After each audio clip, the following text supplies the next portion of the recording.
Hello dear students, as usual I am Navneel God from Tagore School Parvatsar, and in this video we are studying our Knowledge Hub book means GK book of class 5th। और इस video में हम लोग study कर रहे हैं हमारी 5th class की GK बुक।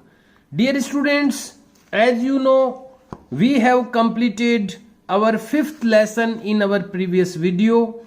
जैसा कि आप जानते ही हैं कि पिछले वीडियो में हम लोगों ने अपना 5th जो लेसन है वो कंप्लीट कर लिया था, and we are going to study today the 6th lesson. आज हम शुरू करने जा रहे हैं 6th lesson which is extreme sports, जिसका नाम है एक्सट्रीम स्पोर्ट्स। एक्सट्रीम का मतलब होता है खतरनाक, स्पोर्ट्स का मतलब होता है खेल, खतरनाक खेल। तो स्पोर्ट्स तो आप भी करते हैं, छोटे छोटे जो चिल्ड्रन होते हैं वो भी स्पोर्ट्स करते हैं, यानी खेलने का काम सब लोग करते हैं, गेम्स प्ले किए जाते हैं। लेकिन दुनिया में कुछ ऐसे स्पोर्ट्स हैं, कुछ ऐसे खेल हैं जो कि एक्सट्रीम माने जाते हैं, यानी खतरनाक माने जाते हैं। और ये जो लेसन है इसका टॉपिक भी यहाँ पर दिया हुआ है, स्पोर्ट्स एंड एंटरटेनमेंट, यानी खेल और मनोरंजन। इसके अंडर में ये लेसन है एक्सट्रीम स्पोर्ट्स यानी खतरनाक खेल।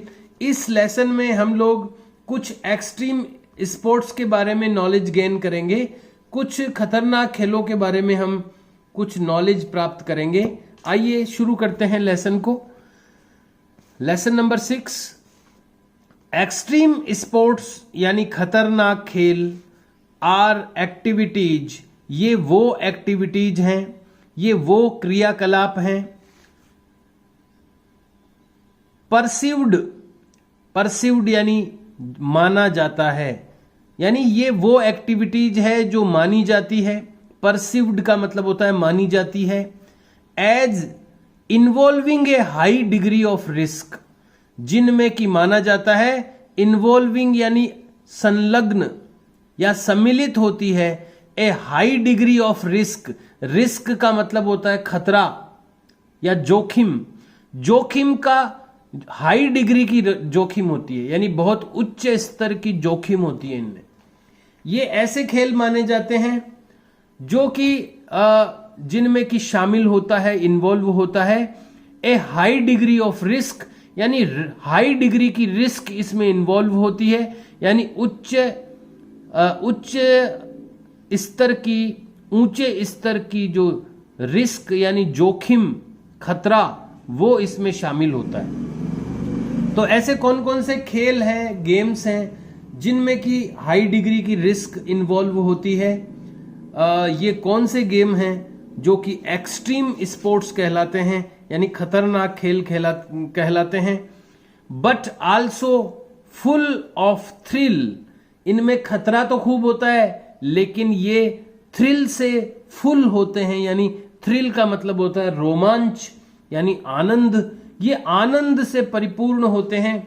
रोमांच का मतलब ऐसा होता है, हिंदी में थ्रिल को रोमांच कहते हैं। रोमांच का मतलब ऐसी चीज जिससे आपके रोए खड़े हो जाएं। आपने कभी कभी देखा होगा, कभी कभी डर के कारण से या कभी कभी डर के कारण से भी, कभी कभी सर्दी के कारण से भी रोए जो होते हैं, जो अपने हेयर्स होते हैं बॉडी के ऊपर, वो खड़े हो जाते हैं। रोंगटे खड़े हो जाना जिसको हम कहते हैं, रोए खड़े हो जाते हैं। डरने से भी हो जाते हैं कई बार, और कई बार सर्दी से भी रोंगटे खड़े हो जाते हैं। तो उसको, वो जो रोए खड़े होने वाला जो एहसास होता है उसको रोमांच कहते हैं। वो भी एक प्रकार का आनंद होता है। तो रोमांच, जिसको, ये भी एक आनंद का एक प्रकार है, मजे का एक प्रकार है। तो ये ऐसे जो गेम्स होते हैं जिनको एक्सट्रीम स्पोर्ट्स कहा जाता है, खतरनाक खेल कहा जाता है। इनमें हालांकि रिस्क तो बहुत हाई डिग्री की होती है, यानी खतरा तो बहुत बड़े लेवल का होता है, जान भी इसमें जा सकती है, लेकिन इसमें थ्रिल यानी रोमांच भी भरपूर होता है। तो आइए नॉलेज गेन करते हैं, जानकारी प्राप्त करते हैं इनके बारे में। Right the collective names. Collective का मतलब होता है सामूहिक, नेम्स यानी नाम, सामूहिक नाम यानी कुछ खेलों को मिला करके एक कैटेगरी बना दी जाती है और उनका एक कैटेगरी का एक कलेक्टिव नेम हो जाता है, सामूहिक नाम हो जाता है।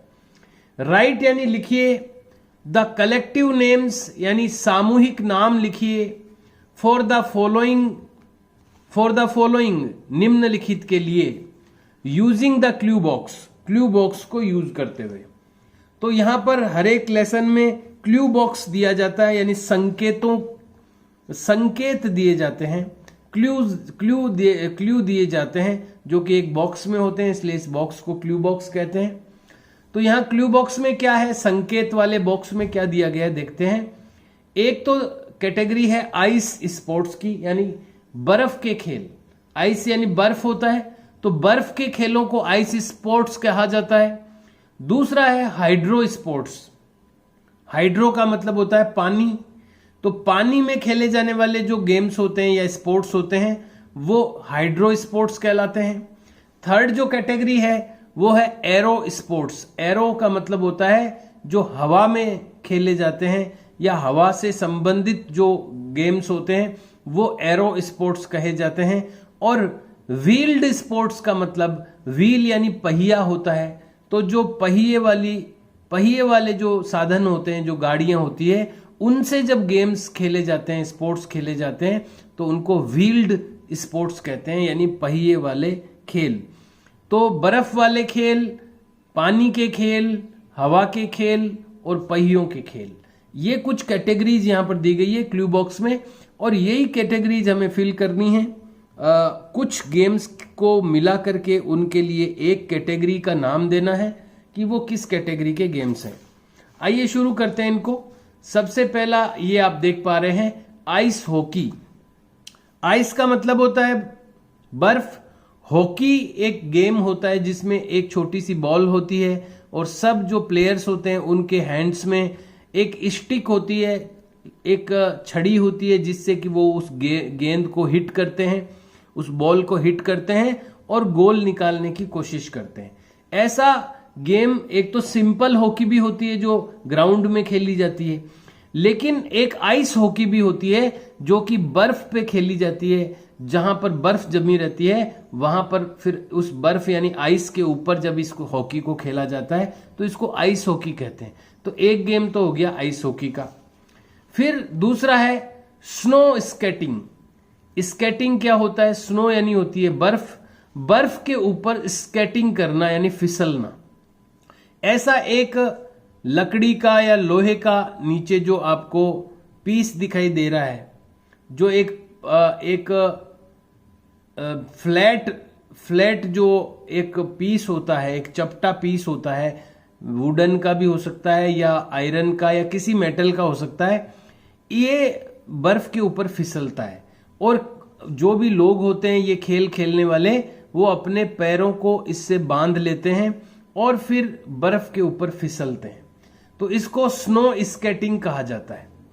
तो ये देखिए आप, ये जो आपको पर्सन दिखाई दे रहा है यहाँ पर, ये स्नो पर स्केटिंग कर रहा है, तो स्नो स्केटिंग हो गई। थर्ड जो गेम है वो है स्पीड स्केटिंग।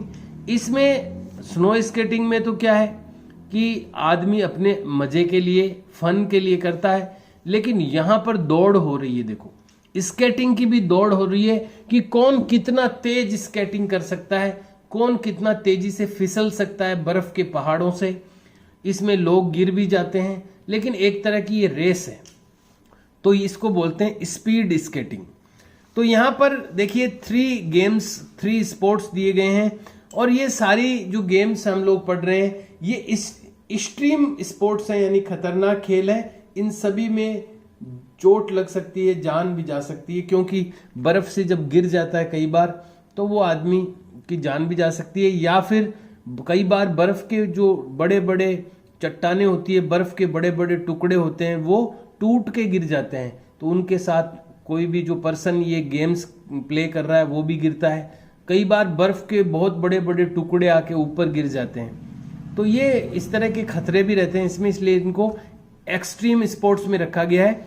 तो ये जो स्पोर्ट्स हैं, आइस हॉकी ले लें अपन, भले स्नो स्केटिंग ले लें या स्पीड स्केटिंग ले लें, ये तीनों ही किससे रिलेटेड है?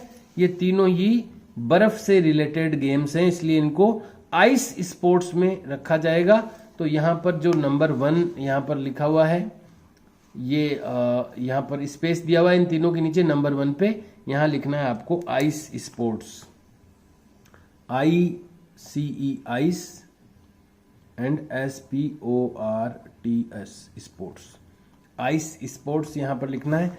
तो इसमें आपको करना क्या है, रिटन वर्क में सबसे पहले आपको लेसन का जो नेम है वो मेंशन करना है, लेसन का जो नंबर है वो मेंशन करना है, और उसके बाद में ये रेड वाला क्वेश्चन लिखना आपको, right the collective names for the following using the clue box, ये आपको लिखना है।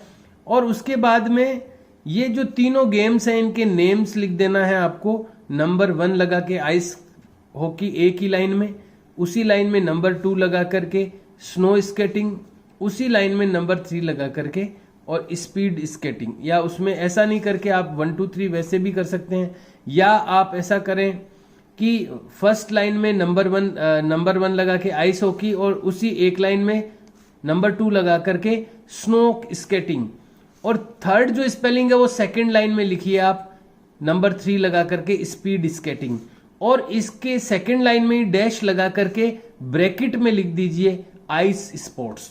इससे क्या होगा कि ब्रैकेट में जब आप लिखेंगे तो वो अलग से शो हो जाएगा कि ये इसका आंसर है। तो तीनों को मेंशन करते हुए फिर इनको डैश लगा करके इन तीनों को तो नंबरिंग दे देना, 1 2 एंड 3। फर्स्ट लाइन में 1 और 2 लिख देना है, सेकंड लाइन में 3rd लिख देना है, और उसी सेकंड लाइन में डैश लगा करके ब्रैकेट में आइस स्पोर्ट्स, यानी इनकी कैटेगरी होगी ice sports. Now go in the second category. आइए सेकंड कैटेगरी में चलते हैं। दूसरी कैटेगरी में दिखा रहा हूं मैं आपको। एक तो देखिए ये होता है हैंग ग्लाइडिंग। हैंग यानी क्या होता है? लटकना।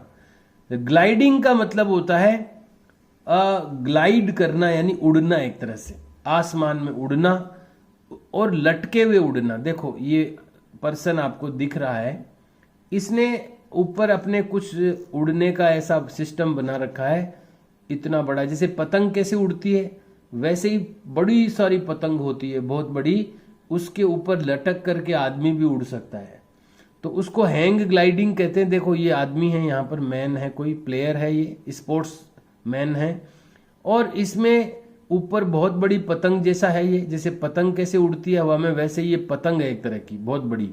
पतंग तो कागज की होती है, ये बहुत मजबूत कपड़े का होता है, और ये आसमान में ऊंची ऊंची जो पहाड़ियां होती है वहां से कूदते हैं ये लोग, ऐसा इसमें है ना अपने आप को बांध के, और फिर ये तैरते रहते हैं हवा में, फिर धीरे धीरे नीचे आते हैं पतंग की जैसे। तो ये हैंग ग्लाइडिंग कहलाती है। ये भी बहुत खतरनाक है ये, क्योंकि अगर मान लो किसी भी कारण से ये ग्लाइड सही उड़ा नहीं, कई बार पतंग भी तो गिर जाती है नीचे आके धम एकदम सीधी आकर के। तो इसी तरह कई बार ये भी है ना, अगर ये सही एयर के साथ में सही रोटेशन नहीं बना इसका, तो नीचे भी गिर सकता है आदमी। तो ये भी, इसमें भी ये रिस्क है पूरी। दूसरा एक गेम है स्काई डाइविंग, नहीं दूसरा सेकंड है रिले क्रॉस। हमने एक कैटेगरी छोड़ दी, सॉरी, सेकंड कैटेगरी, ये तो थर्ड कैटेगरी आ गई थी। सेकंड कैटेगरी में अपन को देखिए, फर्स्ट कैटेगरी में आपको फिर से बताना चाहूंगा, फर्स्ट कैटेगरी के तीनों हो गए हैं। सेकंड कैटेगरी में ये गाड़ियों वाले आएंगे खेल। इसमें सबसे पहला है गो कार्टिंग। गो कार्टिंग में क्या होता है कि गाड़ियां ये थोड़ी स्पेशल टाइप की होती है और बहुत पावरफुल गाड़ियां होती है। ये इनकी रेस लग रही है एक तरह से, आपने टीवी में देखा हो कभी, तो कार रेस जैसी होती है, लेकिन ये कार इनकी अलग ही टाइप की कारें होती है। इसमें 4 व्हील्स होते हैं, लेकिन बीच में एक ही आदमी के बैठने की जगह होती है, और इनका जो इंजन होता है बहुत ही पावरफुल होता है। ये बहुत तेज स्पीड से इनकी रेस होती है, तो इसको गो कार्टिंग कहते हैं। ये स्पेशल तरीके की गाड़ियां बनी हुई होती है, इनकी रेस होती है। नंबर 2 है ये कारों की रेस है, ये उन स्पेशल गाड़ियों की नहीं है, जो कारें होती है उनकी रेस है, ये रिले क्रॉस कहलाती है। थर्ड जो है वो है मोटर क्रॉस, यानी ये मोटरसाइकिलों की दौड़ है। जैसे ये कारों की दौड़ है, वैसे ये मोटरसाइकिलों की रेस है, मोटर क्रॉस। तो तीनों ही ये जो अपन देख पा रहे हैं ये एक कैटेगरी है, क्योंकि इन सब में व्हील्स यूज किए जा रहे हैं। इनमें पहियों वाले साधन है सब में। तो हम लोग इसमें लिखेंगे व्हील्ड स्पोर्ट्स। ये व्हील्ड स्पोर्ट्स में आ जाएंगे तीनों ही, क्योंकि इन तीनों में जो चीजें यूज की जा रही है वो उनमें व्हील्स हैं यानी पहिए हैं, इसलिए ये व्हील्ड स्पोर्ट्स में आ जाएंगे। तो मैं आपको ये बताना चाहूंगा कि फर्स्ट जो आपने किया उसके बाद एक तो वन लाइन ब्लैंक आपको लीव करनी है, छोड़ देनी है।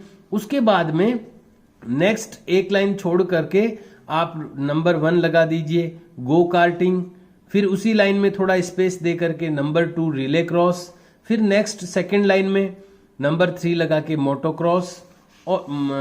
मोटोक्रॉस और उसी सेकंड लाइन में डैश लगा के ब्रैकेट में आपको लिखना है व्हील्ड स्पोर्ट्स। तो हम लोग लिख लेते हैं यहां पर व्हील्ड स्पोर्ट्स, WHEELED व्हील्ड और स्पोर्ट्स। तो व्हील्ड स्पोर्ट्स इस तरह से आपको लिख देना है जैसा मैंने बताया। उसके बाद फिर से 1 लाइन ब्लैंक लीव करनी है आपको। और अगले अपन देखते हैं, तो हम लोग थर्ड कैटेगरी में चल रहे हैं, 2 कैटेगरी हम पढ़ चुके हैं। तीसरी कैटेगरी एक डिस्कस कर चुके थे हम, नंबर 1 पे हैंड ग्लाइडिंग। मैंने बताया पतंग जैसे उड़ती है वैसे बहुत बड़ी पतंग एक तरह से है ये, और इसको बांध करके बड़ी बड़ी पहाड़ियों से कूदा जाता है, और जैसे पतंग उड़ती रहती है वैसे ये आदमी, ये जो स्पोर्ट्समैन है ये फ्लाई करता रहता है, फ्लॉट करता रहता है। इसी तरह दूसरा है स्काई डाइविंग, आसमान से कूदना, जैसे हेलीकॉप्टर में ऊपर चले जाते हैं पहले, या हवाई जहाज में एरोप्लेन में ऊपर जाके और आसमान से फिर कूदते हैं। और नीचे कूदने का, जैसे आपने छोटे झूले में कभी झूले होंगे आप, तो झूला जब नीचे आता है तब कितना डर लगता है, और वो तो झूला कितना ऊंचा होता है, बड़े से बड़ा झूला भी कितना होता है, लगभग आप मान लीजिए 25-30 मीटर का होता होगा ऊंचा। लेकिन ये तो आसमान से छलांग लगाते हैं, तो जो स्थिति झूला नीचे आते समय हमारी होती है, इनकी तो कई मिनटों तक वैसी स्थिति रहती है। तो ये स्काई डाइविंग है। इसमें डाइविंग का मतलब होता है कूदना, स्काई यानी आसमान से कूदना। नीचे जब ये आते हैं तो फिर इनके पास पैराशूट होता है, जब नीचे आ जाते हैं तो ये फिर बटन दबा देते हैं तो इनका पैराशूट खुल जाता है और फिर ये धीरे धीरे आ जाते हैं नीचे। तो ये स्काई डाइविंग है, ये भी एक स्पोर्ट्स है जो कि एक्सट्रीम स्पोर्ट है, यानी खतरनाक खेल है। इसमें भी बहुत रिस्की है। ये मान लो पैराशूट नहीं खुला तो ये धम आकर के नीचे गिर जाएगा और वहीं पर इसकी डेथ हो सकती है। तो इस तरह के खेल भी लोग खेलते हैं। तीसरे टाइप का है पैराग्लाइडिंग। ये देखिए, ये होता है पैराशूट, ये क्या धीरे धीरे आता है, ये जब खुल जाता है तो आदमी धीरे धीरे नीचे आ जाता है। तो पैराग्लाइडिंग में क्या होता है, ये किसी गाड़ी से बांध के इसको किसी पर्सन को, और वो ग्लाइड ये पैराशूट लेकर के गाड़ी से बांध करके उसको गाड़ी को चलाते हैं, तो धीरे धीरे ये आसमान में ऊपर उठने लग जाता है और ऊपर जाके फिर धीरे धीरे नीचे आ जाता है। इसको पैराग्लाइडिंग कहते हैं। तो ये तीनों ही जो स्पोर्ट्स है इस कैटेगरी के, वो हवा से रिलेटेड है, हवा में उड़ने के रिलेटेड है, तो इसलिए इनको एरो स्पोर्ट्स कहेंगे। AEROSPORTS, aero sports, AERO sports, SPORTS, aero sports. इसमें बीच में स्पेस नहीं दिया है, कंप्लीट 1 वर्ड में ही दिया है, एरो स्पोर्ट्स। तो इसमें भी वही एक लाइन छोड़ करके आपको नंबर 1 और नंबर 2 आपको फर्स्ट लाइन में और नंबर 3 आपको सेकंड लाइन में लिखना है, और उसी सेकंड लाइन में डैश लगा के एरो स्पोर्ट्स लिखना है। लास्ट जो कैटेगरी है वो है पानी के खेलों की। तो पहला जो खेल आपको दिख रहा है इसमें, ये क्या करते हैं, जैसे बर्फ के ऊपर स्कीइंग कर रहे थे, फिसल रहे थे, ऐसे ही पानी के ऊपर भी फिसलते हैं। इसके लंबे लंबे इस तरह के स्केटर हो लगे हुए होते हैं, यानी फिसलने के इस तरह के ये टुकड़े लगे होते हैं, जूते मान लीजिए एक तरह से लंबे लंबे, ये स्पेशल होते हैं। और ये आगे रस्सी से बंधा हुआ है किसी बोट के, मोटर बोट के, और वो जब मोटर बोट चलती है, स्पीड से चलती है, तो पीछे पीछे ये पानी के ऊपर फिसलता हुआ चलता है आदमी। तो इसमें भी बैलेंस रखना बहुत जरूरी होता है, बैलेंस बिगड़ते गिर सकता है, ये पानी में डूब भी सकता है। तो ये वाटर स्कीइंग है, इसमें पानी के ऊपर जैसे बर्फ पे फिसलते हैं वैसे पानी पे फिसलते हैं। दूसरा है स्क्यूबा डाइविंग, ये गोताखोरी है, एकदम समुद्र के तल में जाकर के डुबकी लगा करके आते हैं। ये अपने साथ में ऑक्सीजन भी ले जाते हैं और ये अपने साथ में रस्सी बांध के फिर नीचे जाते हैं ताकि इनको वापस भी खींच सकते हैं ऊपर जहाज से। तो ये स्क्यूबा डाइविंग होती है।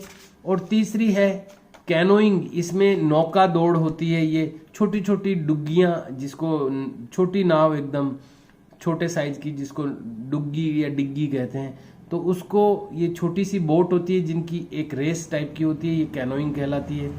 तो ये जो तीनों ही जो गेम्स हैं ये वाटर से रिलेटेड है। वाटर को हाइड्रो कहा जाता है, तो ये जो कैटेगरी होगी वो होगी हाइड्रो स्पोर्ट्स, HYDRO स्पोर्ट्स, ये हमें लिखना होगा यहाँ, हाइड्रो स्पोर्ट्स। तो ये भी उसी तरह से पीछे वन लाइन ब्लैंक लीव करते हुए फर्स्ट और सेकंड, फर्स्ट लाइन में, सेकंड लाइन में नंबर 3 और डैश लगा करके ब्रैकेट में hydro sports. Dear students, we have completed this 6th lesson in our today's video. आज के वीडियो में हमने ये जो 6th लेसन है वो कंप्लीट किया है। And I have told you how you have to complete this written work in your notebook, और मैंने आपको बता दिया है कि कैसे आपको ये रिटन वर्क अपनी नोटबुक में करना है।